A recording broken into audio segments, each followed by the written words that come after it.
Hi everybody, Roger Levin here with your Saturday Orthodontic Referral Marketing Pearl.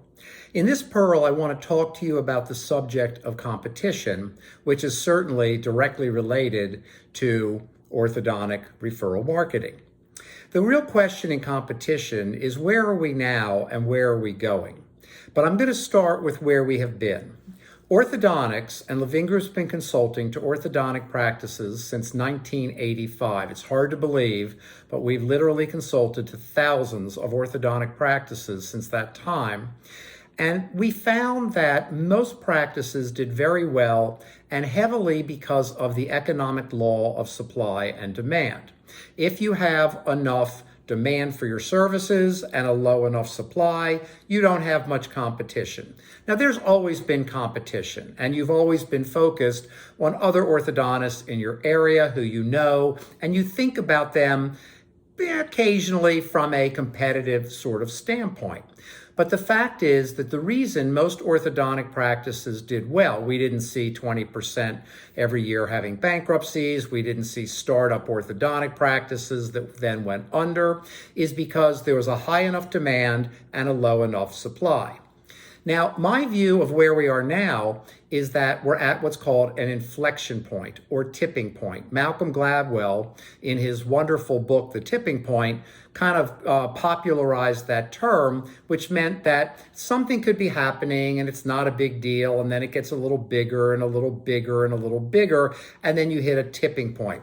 An example, in my own opinion, would be the Peloton bike. The Peloton was out there, it was growing, and then COVID-19 hit, and everybody's spending a lot more time at home, and Peloton just couldn't make the bikes fast enough.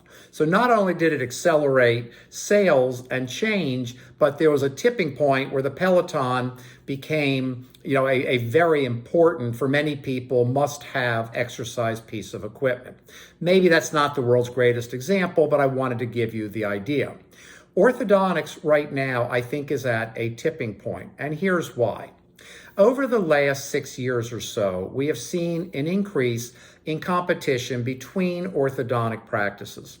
Not so bad and not creating an inflection point, which is a point of significant change. We've seen an increased number of orthodontists just for a few key reasons. The residencies have a few more graduates, orthodontists are retiring later, which statistically means we have more orthodontists, but again, not a big concern, not leading to a tipping point or an inflection point. And once again, an inflection point is a point of major change, positive or negative. But we did see the beginning of DTC, direct-to-consumer orthodontics. And direct-to-consumer orthodontics represents a category in business called a disruptor. And the term disruption was coined by Clayton Christensen, the late brilliant professor from Harvard Business School, who wrote the best-selling book, The Innovator's Dilemma, and talked about how a disruptor can often come into an industry, orthodontics, and nobody pays much attention.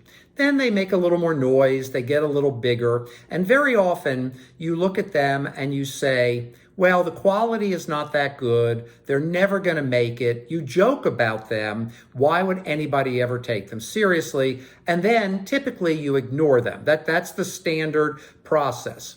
And most of those disruptors go bankrupt, they disappear, they never go anywhere. But once in a while, there's disruption that continues to learn, grow, learn, grow, learn, grow. Now let's take all the political thinking out of whether you like them or hate them or think the quality is good or bad, because none of that matters. The only thing that matters is, are they a major form of competition? And I personally believe that they are. Please don't shoot the messenger, but we saw them moving into hundreds and hundreds of thousands of cases per year direct to consumer in an industry that starts approximately 6.2 million new cases each year. And if the trend continued, it wasn't going to be that long till they were part of 1 million cases per year. But once again, because they're a disruptor and we don't like them because they're competitive, what do we say? Well, maybe they're here, but the type of patient that would use direct-to-consumer is not the type of patient that would come to an orthodontic practice. I've heard that a lot. Now, there is no clear data at this point, but we don't agree. And I'm telling you this so you can get ready with your own referral marketing to protect yourself, and I'll give you the simple message at the end. But we think that about 50% of direct-to-consumer orthodontics is additive, people who wouldn't go to an orthodontic practice. But we also think that 50% is cannibalization, people who would go to an orthodontic practice, but now they're going to try direct-to-consumer. They're not at a tipping point yet because when the pandemic hit, everything slowed down. The advertising is just picking back up. At the time you watch this video, most likely we're in the winter of 2020 and 21, so we have shutdowns, everything's sort of up in the air. There's no steady trend yet. Now, I believe that once we move through this pandemic to some degree with vaccines, which we will have, and most of you can do very, very nicely if you pay close attention to these concepts, we will see back a lot of advertising and noise about direct-to-consumer, and we believe they will continue to grow. I'm sorry to deliver that message, but I always try to make us the firm that gives you the real story. The question is, what happens when there's an economic downturn, or if there's an economic downturn? I believe, and we believe, that that's when we're going to see more families deciding $5,000 or plus orthodontic fees or under $2,000 direct-to-consumer. And this is going to grow simply due to economic challenges when and if, and there will be a recession, we just don't know if it's now or 3 years from now. That's when I believe the tipping point could take place. Now, my message is not that it's taking over. My message is that it's taking hold, that it has a foothold in orthodontics for the future.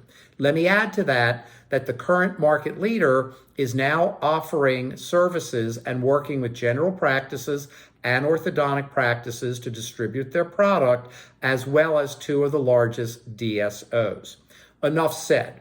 My main message, and I'm not going into detail in this video, in others I certainly will, or in this Pearl, but my main message is ramp up your marketing now. Don't wait for a tipping point that takes 5 or 10 or 15% of your starts and revenue.